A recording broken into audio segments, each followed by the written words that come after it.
Hey guys, it's Tony. I'm welcome back with another video for you, and today we're going to be taking a much awaited look at the Fractal Designs Arc. Now we're looking at the Arc Midi tower today because there is two different types. There's a Midi and an M80X tower. So obviously one is specific for M80X motherboards, and then one has got the option of doing ATX and an M80X if you want. And there's quite a lot of features and quite a lot of options to get through, and there's going to be a fair bit that I'm going to have to say about it as well, so it's probably a good idea that you get yourself comfortable now, and then we'll have a good look round and yeah, give it the TTL going over. So I'm not going to drag the beginning out because we all know pretty much how good the R3 was, and I'm kind of seeing the Arc not necessarily as a replacement, but definitely another option that is very, very close to the R3 because they are very similarly priced, have very similar features. So it's going to be there's going to be a lot to cover. But without further ado, let's get the camera in to have a good look. Right then, guys, I'm going to do my best. Because I've changed my lights basically, and my lights have got a much higher temperature rating, which means the light is a lot whiter, but it also means that the camera has difficulty picking out different blacks, so I need to get cooler bulbs. Bought the wrong thing basically, but anyway, without further ado, onto the Arc.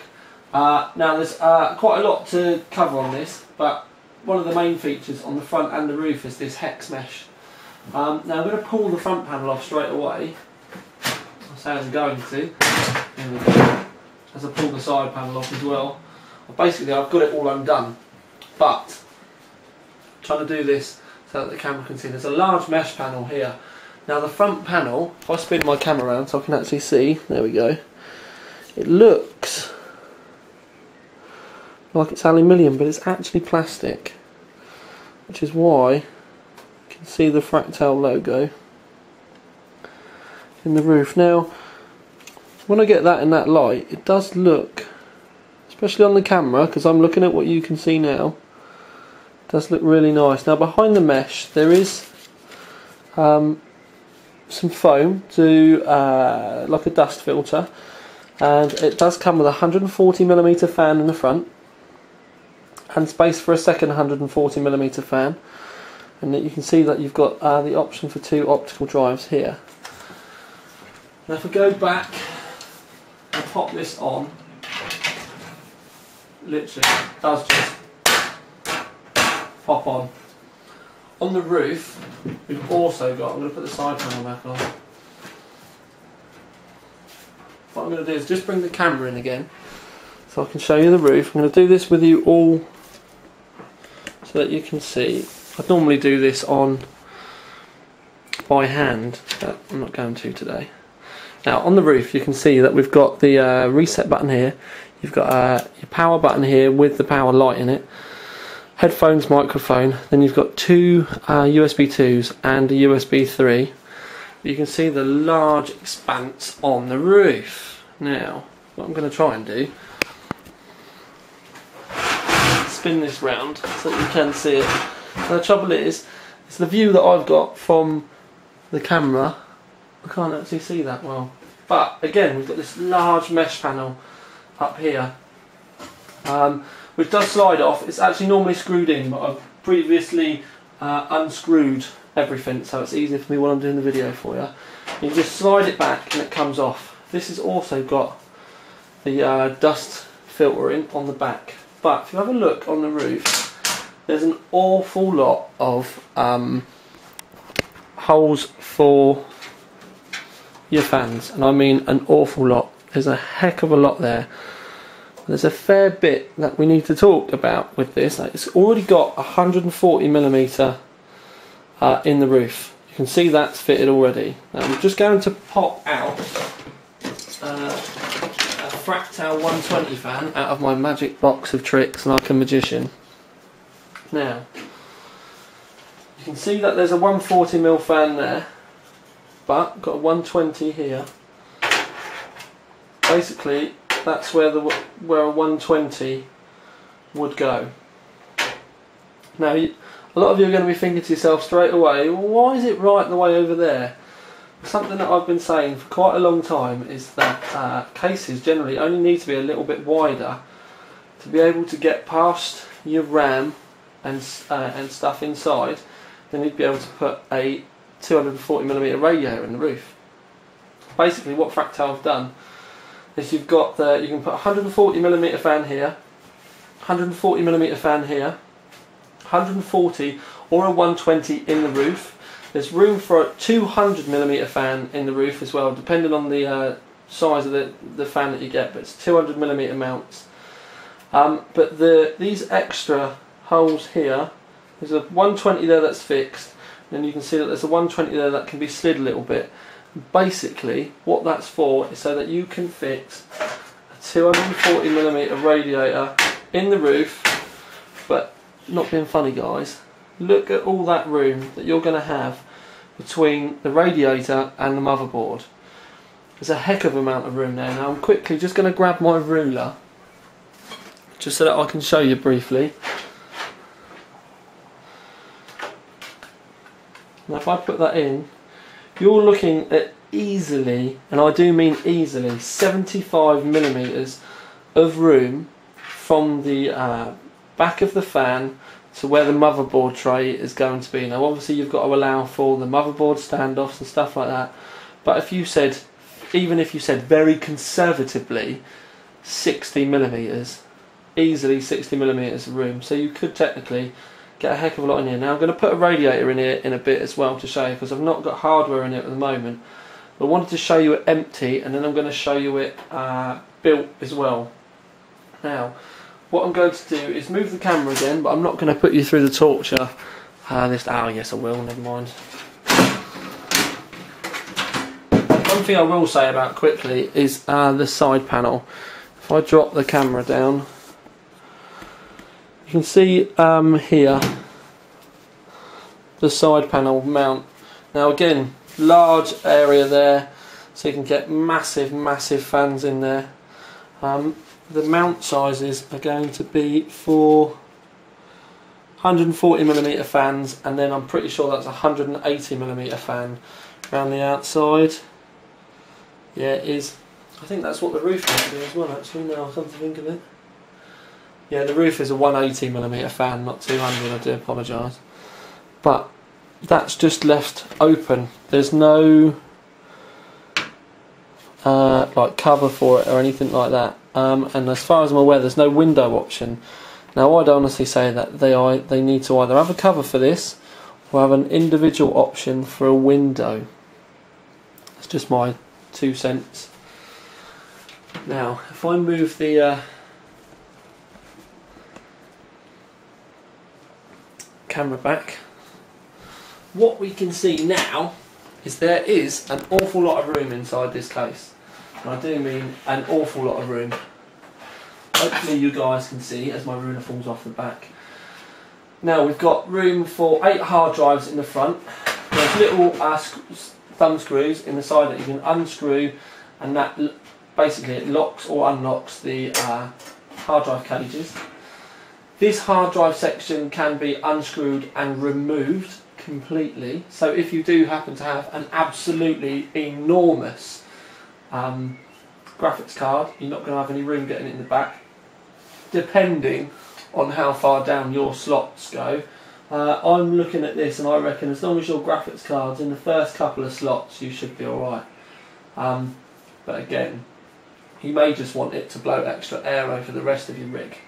Now in the back, if I spin the case around a little bit for you, in the back there's a 140mm fan pre-fitted, and that again shows you how wide this case is, because it's a mid-tower case but yet it's got 140mm exhaust.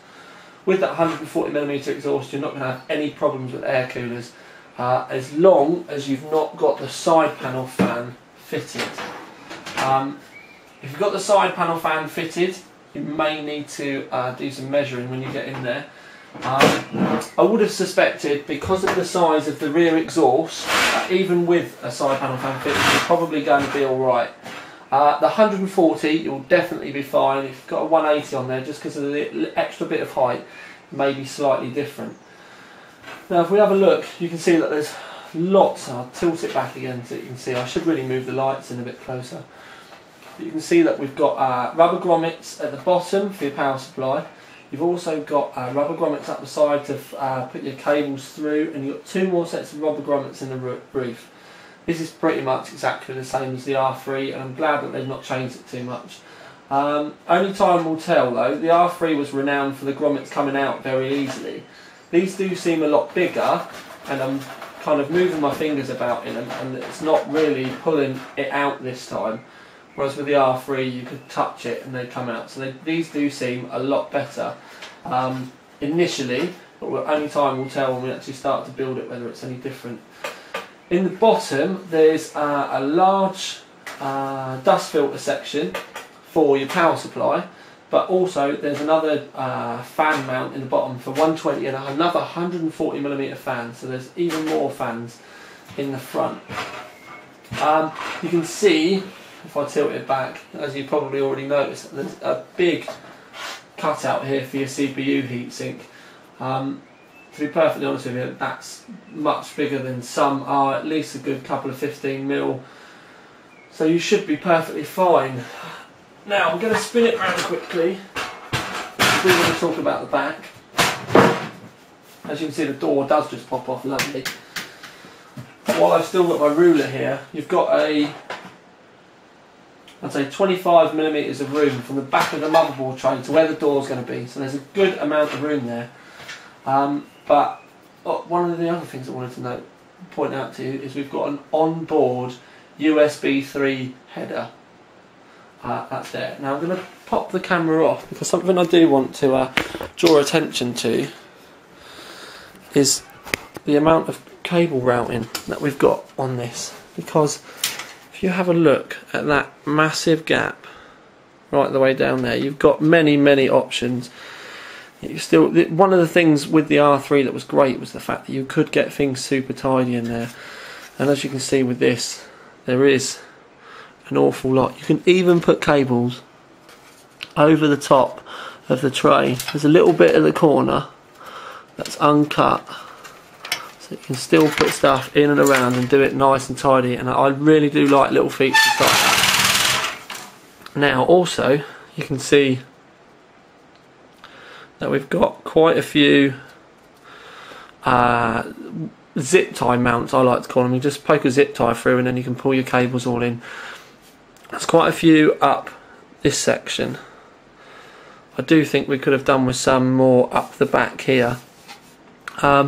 Mainly just so that when you're putting your CPU power up and your fan cables and stuff up and around, it could have just been nice to have had a few extra ones there. But the old USB 3 onboard header, that's lovely to see starting to come through with these cases now, because that's so much easier than having USB 3 cables hanging out the back of your case. In the box of accessories though, I've not seen an adapter to go from this to the back of the case adapter, so you're going to have to bear that in mind if you're planning on using this, because obviously there's it might just become redundant for you if you've not got USB 3 on your motherboard. But anyway, what I'm going to do now is, you've had an initial look round with no hardware in. What I'm now going to do is fit hardware in the case. I'm now going to fit hardware in the case, and we'll see what it looks like all built up. There's just a section for you, like I said, about the dust filter in the bottom and the extra fans, just in case you couldn't see it before. But anyway, onwards and upwards, it's time to get some hardware in this little beauty. Right, and guys and girlies, I just wanted to do this section of the video before I go on and build like a proper air rig into the case and stuff like that. Basically all I've done is I've just chucked some components in there. That's actually a 6950 2GB. Now the 6950 is exactly the same length as the 6970, and you can see that you've got still got plenty of room here. The 6990 it's a bit touch and go with the second, like the top cage, but remove the top cage and it's fine, and it goes in there okay. And with the way that the slots are laid out on the UD7 P67 UD7 that I've got here, there's a good few millimeters between the top of the bottom cage and the graphics card. Now, as you can see, that's one slot down. If your motherboard's first PCI Express is 2 slots down, I would be a little bit cautious on the length. I would probably say that everything apart from the 6990 would be alright. The 590 goes in there fine, so it's only really going to be a problem with the 6990 because it is, you know what I mean, astronomically long, but it's something that needs bringing up. Now, much unusually, because I don't usually, I've used Corsair Vengeance. Now, what I wanted to show you is that pretty much, if you have a look, I can just about get a PCI slot up in there. The reason why I've done that is because it's black and it shows up with the light. So basically, you can get Corsair Vengeance RAM in there and still have a few mil spare.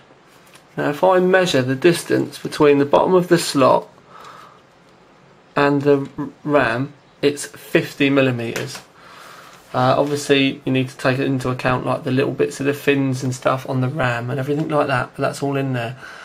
Now, that's also with, if you have a look, the radiator that I'm using is an XSPC RX 240. Now, that's a 60 millimeter depth rad. That's about as thick as they come nowadays.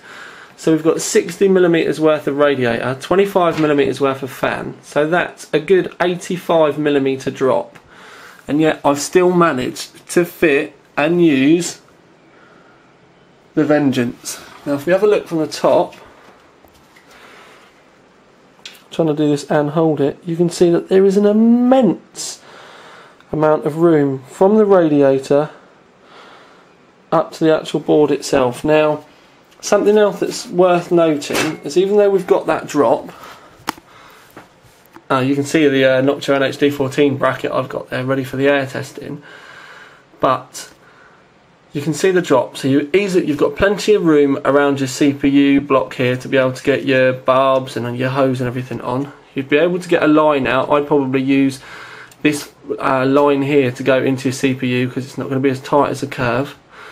Then you'll still be able to get that out. And what I would probably do is, you can get the bay radiators now with the pumps in, to get your pump and your reservoir all in one unit. Now, you can see that there's enough room to get hose through, so I would use a pump and a bay res up here. They will probably be double, but I don't like optical bays anyway. A lot of people ask me why.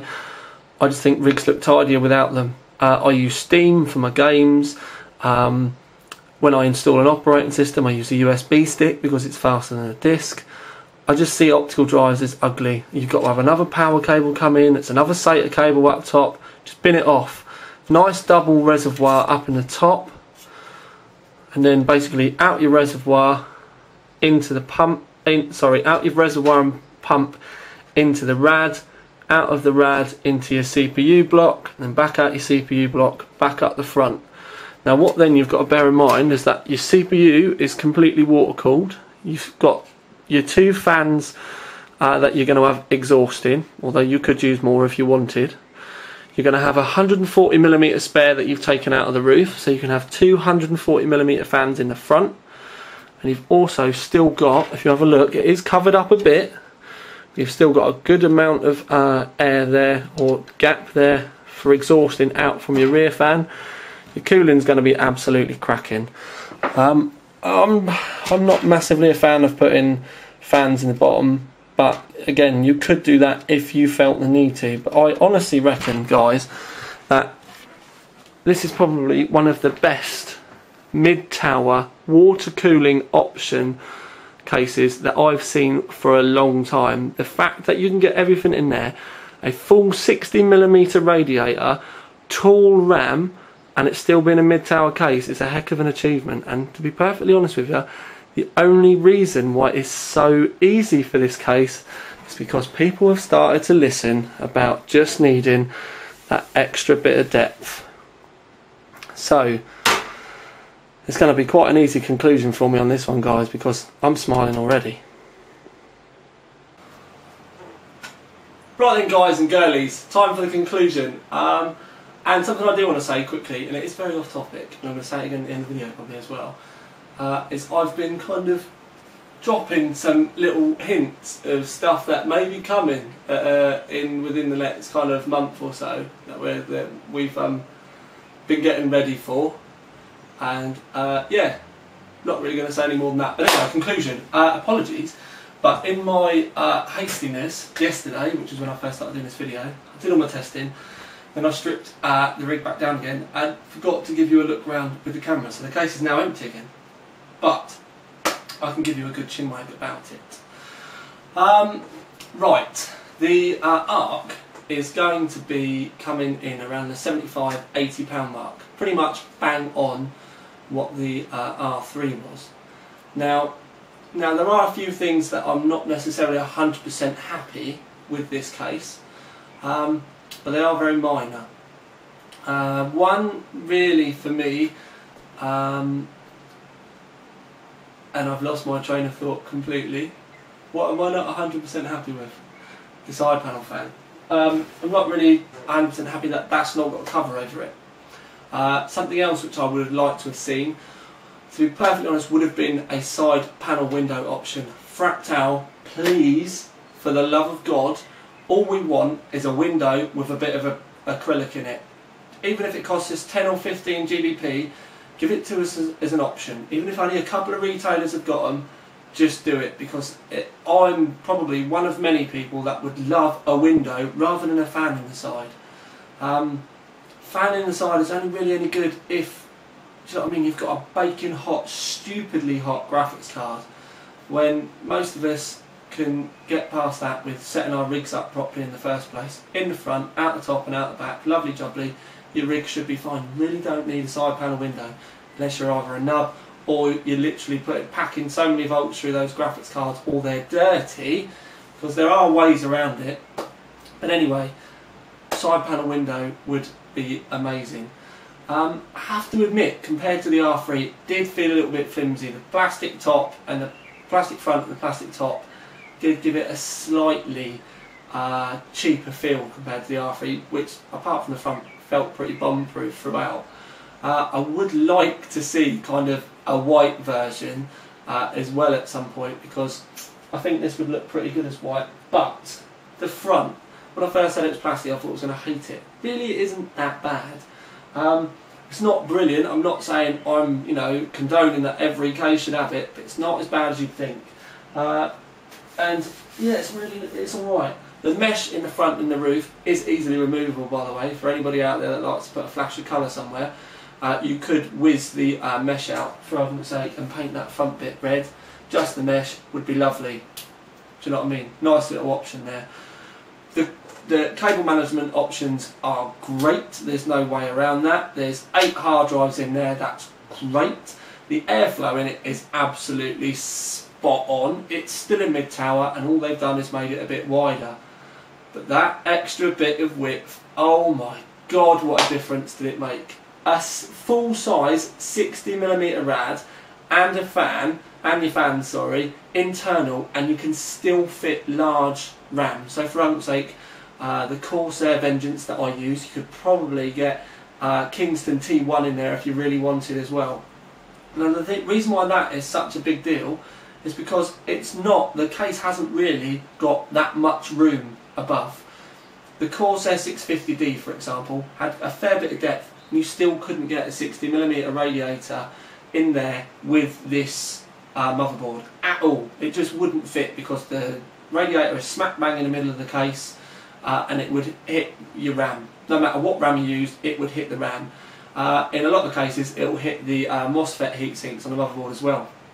With this case, where it's sat so much further over to one side, you can still get it all in there. And like I said in the video, or the bit of the video from yesterday, you can get your 60mm rad in there, your fans, you can get a nice double bay reservoir pump combo in the front, and then you've got an absolutely stonking little water-cooled CPU loop And with that big thick rad, you could run your fans on low if you wanted to. You'd still get good temperatures. You could overclock like an absolute idiot with it as well. You'd be absolutely laughing. Couple that with a nice quiet graphics card, and by quiet I mean something, I know people keep moaning about it, but I do think that the Nvidia is a lot quieter at the moment. So if you coupled all that kind of up, you could have yourself an absolutely stonking system which absolutely rip about, all in a case this size. It kind of brings you to the point of thinking, why do I need a huge case when I can pretty much do everything that I would want to in this? I can honestly see retailers now falling over themselves to put rigs inside this, and do you know what I mean? I'm certainly going to be telling people if they ask me that this is well worth water-cooled loops. I would honestly now go as far as to say that this is the best mid-tower water cooling option chassis on the market at the moment. Now, that's big words coming from me, and I do mean very big words. It may only be a 240mm radiator, but like I said, we're talking a mid-tower chassis. If you had a 360mm in, you would not be able to get a reservoir in the front, and also if you did that, you'd literally be taking up the complete whole of the case, and you would need that extra height then. So 240mm radiator is a nice compromise, which is why, like I said, I'm not 100% happy with the side panel, and the plastic is going to be a bit Marmite with a lot of people. But because of the features that the rest of the case has brought, and it does bring them in at that kind of ridiculous £75–80 price mark. Now, a lot of people that follow my videos are going to know where my brain's been going, because I've done a thing with a Fractal case in the past, and that was £80 against the case that was about £80 as well. If I was to put the Arc against that other case, which did so happen to be black at that point in time, it would completely own it. Absolutely knock it for socks. And that's why I did think about giving it silver, but it is worth more than that, because of the slight niggles. That it's not worth knocking it down, because there's so many other features that shine through that I'm going to give it a gold award, and I'm happy to give it a gold award as well, because of the issues that I had with the other brand before. I wanted to be super critical with this case and really kind of pick it apart, and like I said, there are a few niggly little problems, but it really doesn't take away from the crowning glory of this case, which is really the water cooling options, and it's the water cooling options that I can see a lot of people buying this for. The large mesh area on the top and on the front as well, I think is actually quite nice. I like that kind of clean, kind of round looks to it. If they match that kind of look up here with a window, kind of a rounded window, to follow the kind of accent lines of the panel in the front and in the roof, would be onto an absolute diamond here. So please, Fractal, if there's anything you're going to take away from me now, let's go and get your boys to sort out a window panel for it and get it out as quick as possible. Because with the amount of people that are going to be putting water cooling in this rig, they're going to want to see what they're going to want to see the parts that they've put inside it, and it's a bit of a no-brainer really, because this just, it makes it feel that little bit more, that little bit cheaper, and it doesn't need to. Window panel, please. And if anything, copy Corsair, because if you have a window panel, there's no reason why you can't then have the window panel interchangeable with a bit of mesh.